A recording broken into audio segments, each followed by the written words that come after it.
Bonjour à toutes et à tous, j'espère que vous allez tous bien.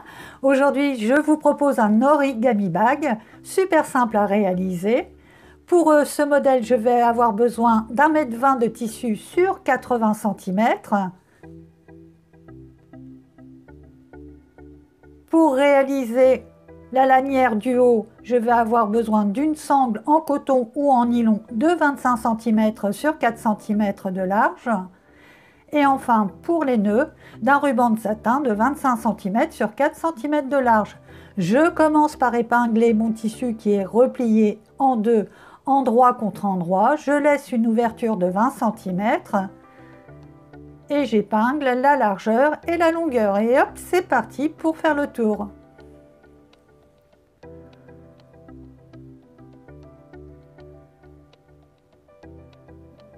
Une fois que le tout est épinglé, donc j'ai mon ouverture de 20 cm, je vais coudre à quelques centimètres du bord tout le rectangle, sauf bien sûr l'ouverture. Donc je laisse mon ouverture,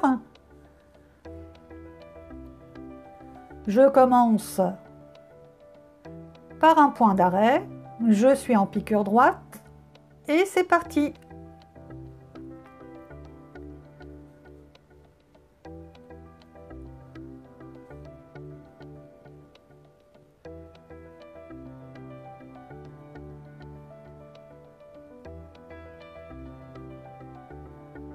Une fois que j'arrive à l'angle, je fais un angle droit. Là, je couds un petit peu plus loin du bord puisque j'ai ma lisière de couture.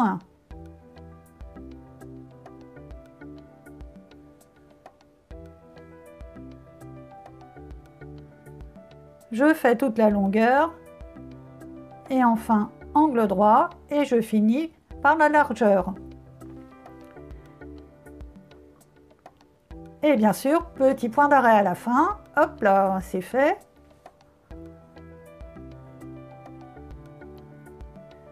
Maintenant, je vais retourner complètement le tout.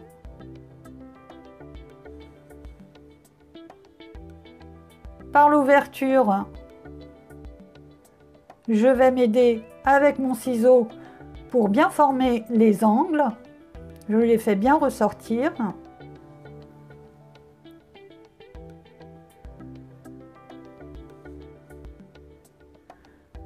Je passe ensuite au repassage. Je repasse les côtés, ainsi que l'ouverture où j'ai replié les extrémités vers l'intérieur. Je plie ensuite mon tissu en 3, c'est-à-dire toute ma longueur en 3. Et je vais m'aider des plis pour réaliser la suite de mon sac. Mais avant tout, on va refermer le côté de l'ouverture.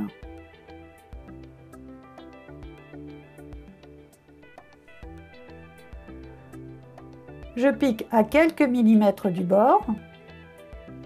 Je commence par un point d'arrêt et je finis par un point d'arrêt.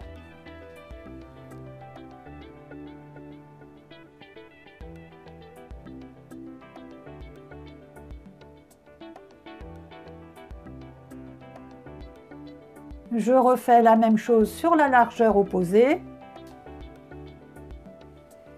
Mes deux largeurs sont piquées à quelques millimètres du bord. Maintenant, je vais m'aider des plis qui ont été préformés auparavant et je replie un côté vers le pli côté opposé. J'épingle le bord et je vais piquer le tout sur la largeur. Point d'arrêt.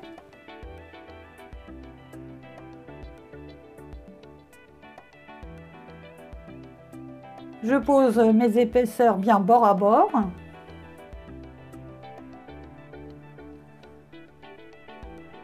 Je pique la longueur et je finis par un point d'arrêt.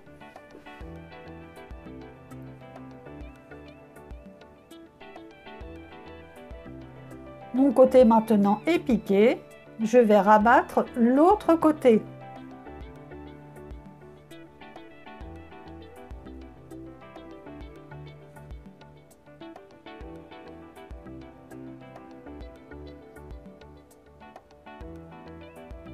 Donc j'ai mon premier côté de piqué en bas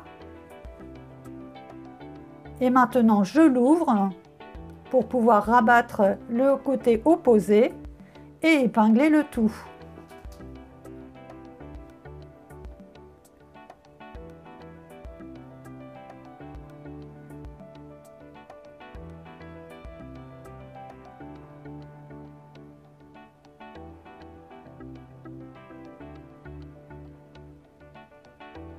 Une fois le côté épinglé, je commence par un point d'arrêt et je couds mes 4 épaisseurs ensemble.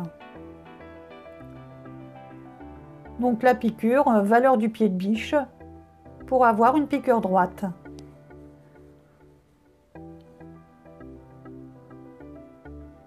Et je finis par un point d'arrêt.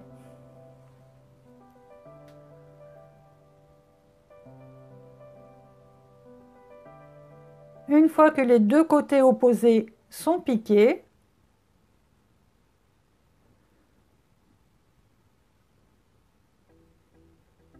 je vais former les angles pour le bas de mon sac. Je fais un point à 7 cm de chaque côté.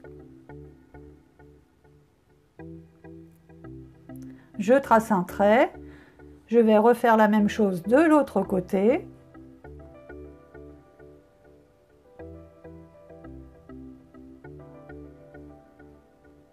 Une fois que mes deux traits sont tracés, je vais les piquer.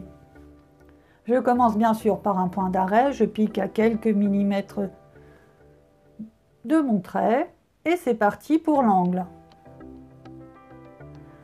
Je pique mes deux côtés. Maintenant, je vais retourner mon sac. Inutile de couper les angles, mais par contre, je vais bien faire ressortir les côtés.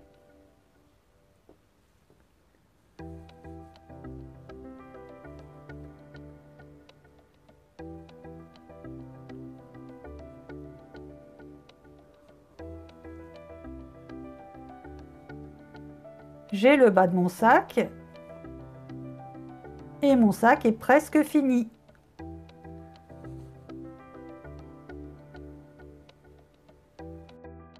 Je déplie les angles et maintenant je vais poser la anse de mon sac sur l'envers. J'épingle la anse.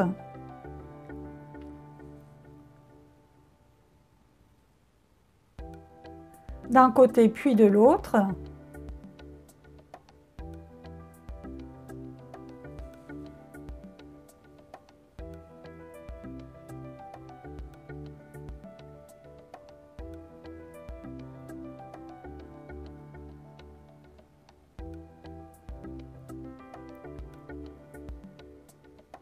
Et je vais la piquer. Point d'arrêt.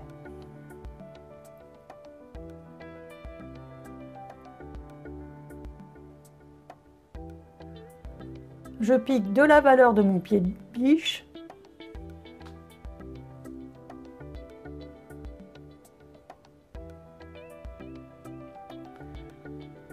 Au côté opposé, point d'arrêt. Et maintenant, pour avoir une jolie finition, je vais surpiquer à quelques millimètres du bord. Donc là, on se retrouve sur l'endroit.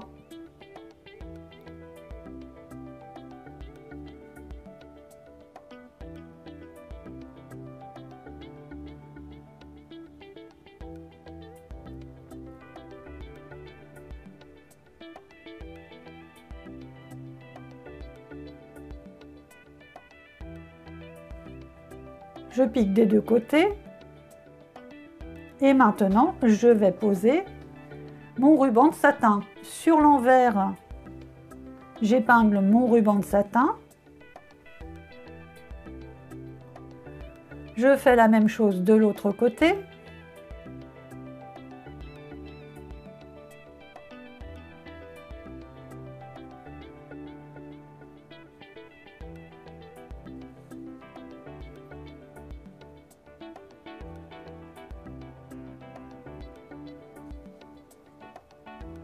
Je passe à la piqûre, point d'arrêt. Donc là, je suis sur l'envers. À l'intérieur de mon sac, une fois arrivé au côté opposé, repoint d'arrêt.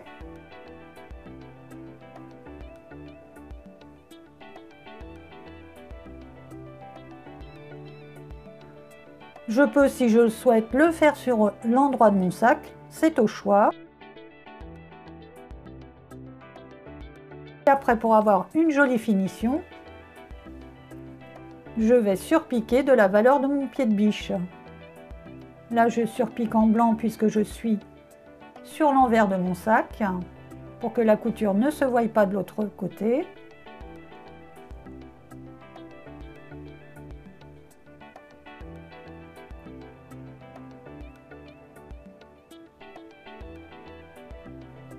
Je ferme ensuite mon ruban, je fais un rentré piqué pour qu'il ne s'effiloche pas par la suite.